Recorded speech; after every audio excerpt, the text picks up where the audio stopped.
mahadsanyo haddana ay baa ka dhawaaye gudoomiyaha ururka dhalinyarada koonfur galbeed mudane ugaari. السلام عليكم ورحمة الله.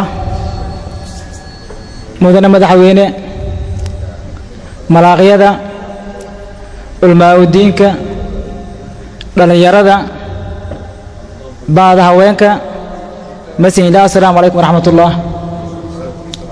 سلام كدب مدن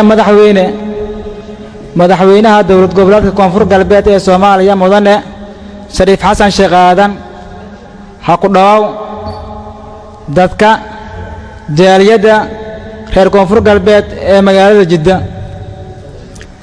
mudane madaxweyne ma ka aaday maalin farxad leh oo anda baadagaani ciida runtii ma baklena reer jaaliyad ahaan ka dhalinyar ahaan ha ku dhaw mar ilaa ha ku dhaw sagaal gacale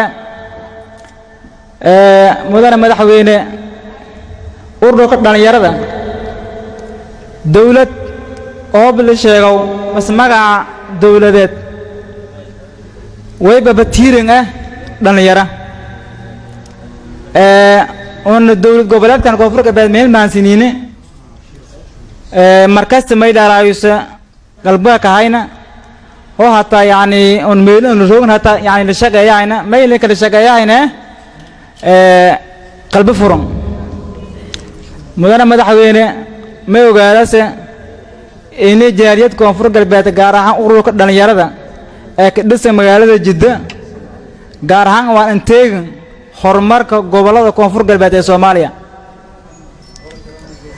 horumarka koonfur galbeed ee Soomaaliya sidoo badan anatay yaani ma bamada eedkinga maadnaga gaar ahaan wasiirada koonfur galbeed sidaan badan madana fiiri may ba ka dhax muuqda dhalinyaro reer koonfur galbeed taasina runtii iyada aan ka maasanta